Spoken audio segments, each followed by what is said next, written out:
So now we are discussing finding the magnetic field of the big gray electromagnet by studying the behavior of the rotating coil when we have the variac and an oscilloscope is attached to it. Now, of course, we're not able to do it, but what we can do is we can set, as you see up here, a variety of rotational speeds, and we see a sine wave on the oscilloscope, and we can measure the period of the sine wave, we can measure the peak-to-peak voltage, and we can also make an error estimate of the peak-to-peak voltage, which I've done here. Now, we need to produce a graph that is, let's see, here we go. This epsilon sub 0 equals 2 pi n a b, and b is the magnetic field, times, times f, but what this says to us that we now have this possibility of making a graph. So look, I'm getting very slick. So this business here, well, look, I hate having the F being covered. So we have F, we have some quantity, which will be, all these things are going to be constant in our measurement. So we start out, I suppose I should have had y equals mx plus b afterwards, but you see how we get the form, and then this becomes the slope. And then we don't plug in known values, well, we do plug in some known values here, but we have this slope. And what's nice about this, unlike the E over M experiment where you all plugged in the known values of E and M to get E over M, it's not possible here because you don't know them. So, anyways, the implication here is we put F on this axis, and the amplitude of the voltage, which is 1/2 to peak to peak, then we can have a variety of points, and we're going to have error bars on each point.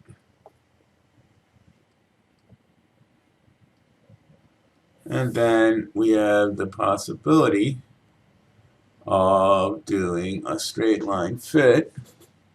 Now, I wonder if in here, these are pens, about line types. So this is, I finally figured out how to do that, how to use the pen effectively in at least Microsoft Office products. So then we're going to take the straight line, and also, unlike, these students have so much trouble, we're not going to use data points to get the slope. We're going to take 2 points on the fit line, and you can get the slope, 1 and 2, and so you get, if you like, F1 and epsilon 0, 1, and then you have F2, epsilon 0, oh, that's not what I don't want that, come on, erase here, F2, comma, epsilon sub 0, 2, and then we can do the rise over the run, right? So it would be something like this. divided by f2 minus f1. And once we have that slope here, then we can take the slope and we can solve for the magnetic field. However, what we're going to do is we're going to let the computer do the straight line fit for us.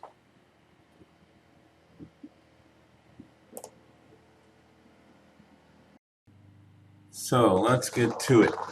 I've added a couple things into here. Got the reminding you that the frequency that we're dealing with is related to this is the rotation of the coil in the magnetic field, and you'll know more about that hopefully before you do this, or at least we'll discuss it in lab class. And I also added in these two formulas down here, and to give you a sense of where it comes from. And when you add in the when you have this idea of the flux through a coil, and then the EMF is changing flux, you notice how the omega comes out. So that means the faster the thing goes round and round, the more of the EMF you get. So I'm back from that, looking at my telephone there. And so let's get there. So we have taken a variety of period measurements using the oscilloscope, and what happens is we've set the rotational speed. There's a knob you turn, the coil spins at different speeds, you see different sine waves, and you measure the period, and you measure the voltage peak to peak. Okay? And we estimate some error. So, when it comes to our table, first thing we need to do is find out the frequency, because we know we're going to be making this graph. So we know, hopefully, we remember that not only is frequency related to the rotational speed of radians per second, we also know that frequency equals 1 over the period, and we've measured periods. So our first step is to go to here and say equals 1 over t, the period, and now we start getting frequencies, and we're going all the way from about 3 hertz all the way up to 24 hertz. So not quite as fast as our home frequency of 60 hertz. And then the next thing we need is the amplitude, the EMF. And remember, and hopefully you remember, and we had a little diagram up there, and it's gone now. So when you have a sine wave, you have your, let's get clever, let's have another color here. So first of all, there was the, oh, that doesn't work, that's, we have period. So the period is from here to here, for example, where it starts to repeat, and that's the period. And then the other thing we have is the V peak to peak, and then what we want is the amplitude, and that is our epsilon 0, which is also V peak to peak divided by 2. Of course, we have it over here as well. In this error propagation, we're going to get to in a moment. All right. So somehow I've just caused Excel to crash. Looks like. Then we need to get the amplitude here, which is the peak-to-peak voltage divided by 2. And then we use the drag handle to fill it in. And we save it.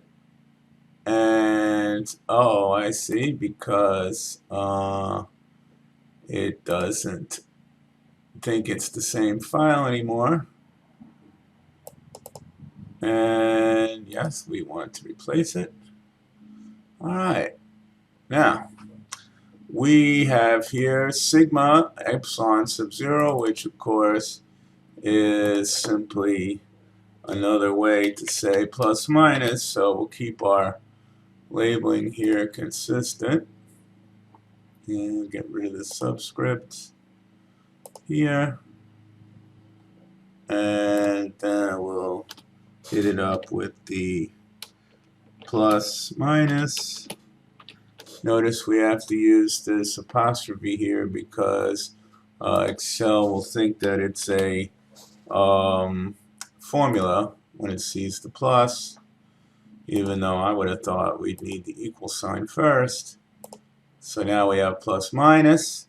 So now, how do we decide upon what is the plus minus? It's not just dividing it in 2. So we can see our familiar equations down here. And I did the algebra before I started the recording. So we know this is what we measured, and we then calculate the amplitude, and so we need a plus or minus on the amplitude. So we go to our table, and then we know about this function, and since 2 is a constant, the divide by 2, its plus or minus is equal to 0. So that means this term here is equal to 0.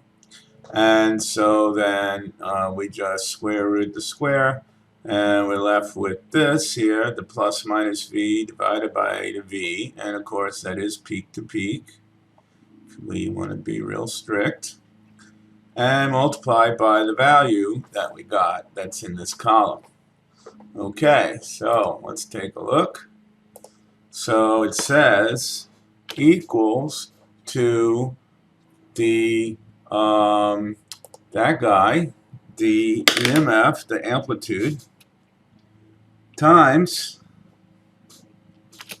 and we'll open up the parentheses, the plus minus V peak to peak, divided by the volts peak to peak right there. And you see how what we're doing is that the fractional error will stay the same, basically. So we're just using the fractional error on the V to calculate the to get the error on the EMF, the amplitude. So now we have a variety of our error bars. So now we can go ahead and we can make a graph. And so let's pause this for a minute. So, well, now we can get started here. We can make our first, our initial plot here. So we're going to insert, and we want a scatter plot. Here is our scatter plot. And there's our data points. Now what we need to do is we need to add error bars. So while you see when the chart, the graph is selected, you can go up to the top here and you see chart tools, design. So we are going to add error bars, and here we go, vertical error bars, great. So we are going to say that we want a custom error bar, and so that means that we are going to use these plus minuses here for both the plus part and the minus part. Excuse me. And we see these horizontal error bars, and we don't have that. So what we need to do is we go up to this drop down box and we go to the X error bars, and we can just, it's weird, you can't just say no, so we're just going to call it fixed value and make it 0, and there the horizontal error bars disappear. And if I just click now out here, there is our graph so far. Alright, so I suppose we can leave that format area over there. We're going to need it. So let's make our graph a little bigger. Okay, so now we need to get a fit line on there. So I've already set up this the slope and the y-intercept. And remember, it's this y equals mx plus b. And let's see, I think we can get away with changing the number format to something a little more obvious. Okay, for at least for the time being. And so we'll make both of these just plain numbers.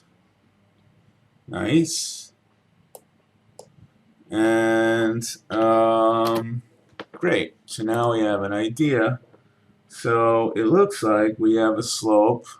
So we have a line here, 10. So it looks like the slope is about 0.1. We will say for the time being. So I'll put in here 0.1. And it looks like the y-intercept of 0 is safe. So we'll do that. Okay, neat. So let's say here, this equals, now remember it's mx plus b, so m is the slope. We click on the box we defined as the slope, and now we have to add the dollar signs. Excuse me. I can hit F4 and I get the $2 and then I multiply it by the x value, which is the frequency. And then I have to add the plus b, the y-intercept, and once again I need the dollar signs so that it always looks to that box. And then I've got so far so good. And then I go down and I fill these in. Nice. Now I have the fit. So now we can add the fit line to our graph. And we need to select data. And we're going to add one.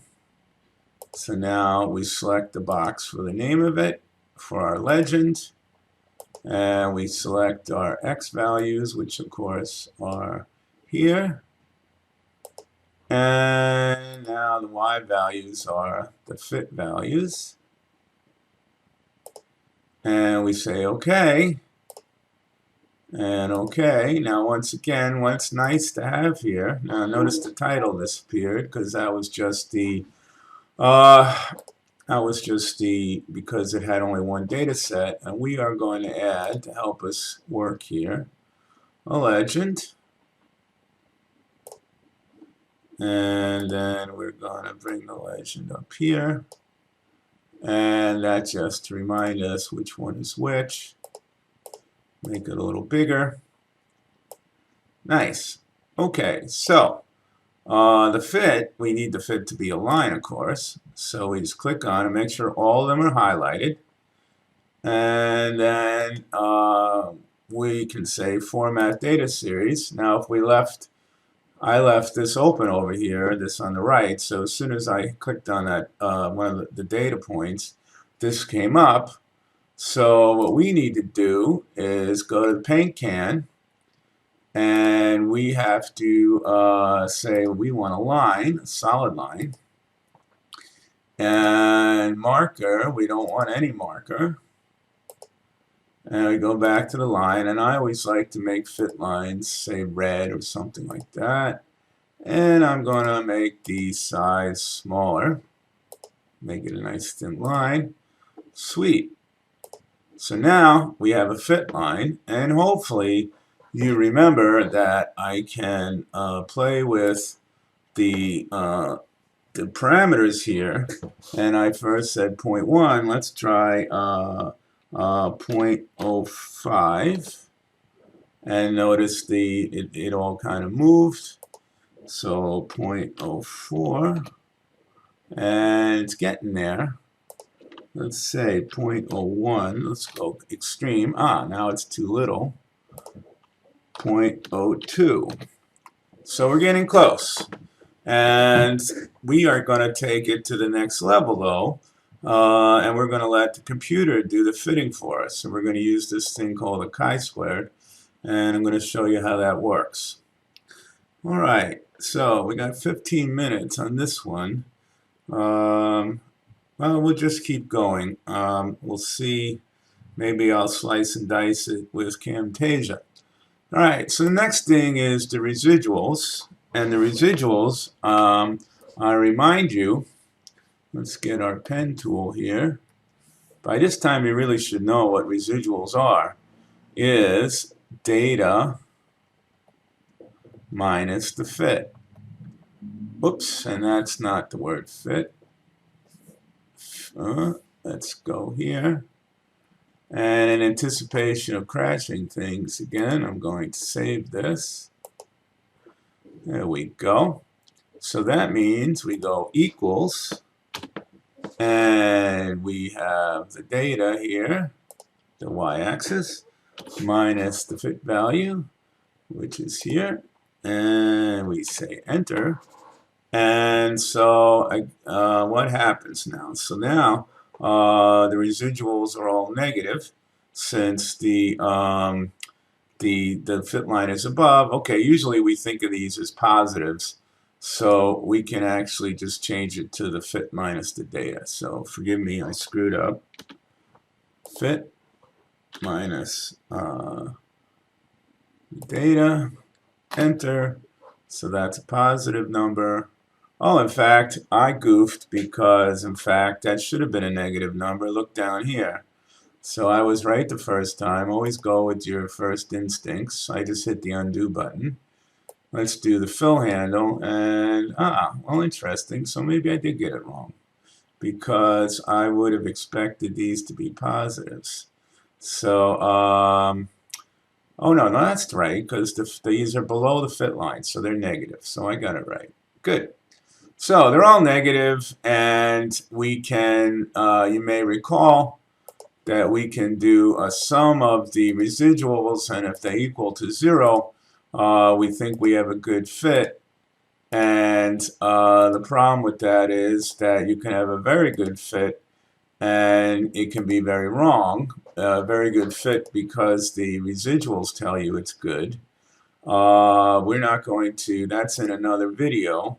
So let's see, if this was 0.019, and we see it's getting a little better, and this can be really tedious. Now, we can have the residual squared, which is just this value, so equals this value, and we use the little caret here, shift 6, and we square it, and hopefully you've read the other videos, and that those are all positive numbers, of course. But what's nice about the residual squared is that we can't end up with a stupid fit. So a stupid fit meaning that if we were to do the sum of the residuals only, we could say have a fit line that looked like this. And so if I summed all the differences here with these here, we could have the possibility of being 0, but it would be a horrible fit. Whereas the residuals squared, since they would all be positive, yes, the residuals, you can make the sum into 0. The residuals squared, what you do is you just find a minimum point when you adjust there's the slope and the y-intercept.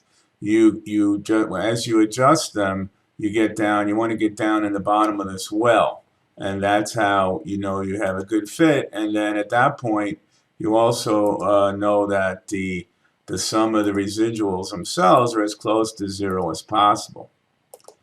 Now, we are going to take it one better today, because we're going to use the chi-squared, and all the chi-squared does is it acknowledges that points with larger error bars,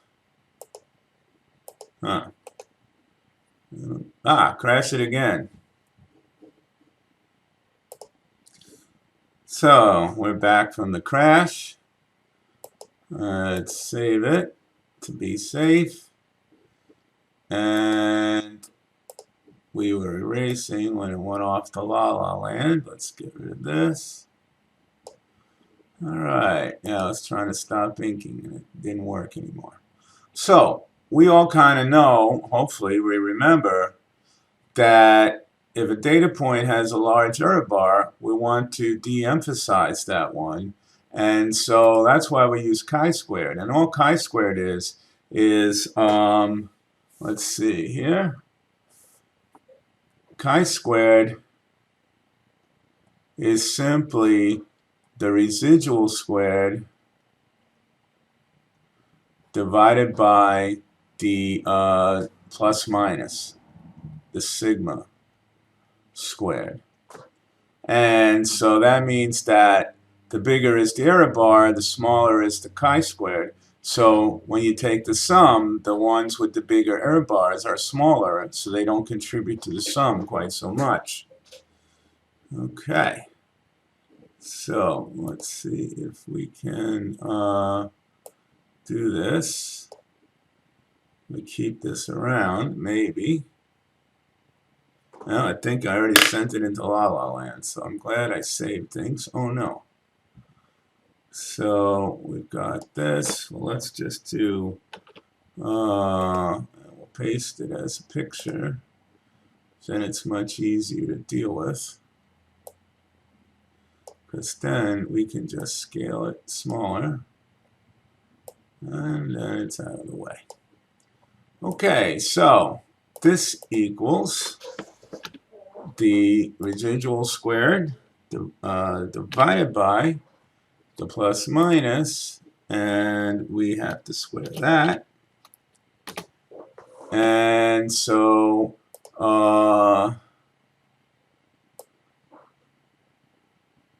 something, yeah, so that, let's see, so which one has a big error bar? So, well, they get big, of course they get bigger, because the plus minuses are all smaller than 1. That's no big deal. All right, so we need to do the sum of that. So we say equals sum of all these, and then enter. Now, watch what happens. I take the slope, and I made this smaller, 0.015, let's try. And so the fit's better. Now, look at the sum of the chi-squared. It's at 14.8. Let me save this. If I hit undo, and now look, it's 165. So as I get to a better fit, I get a better and better slope. And a better, well, of course, a better slope, excuse me, closer to the real slope, but we get a better sum of the chi-squared. So here is the big deal.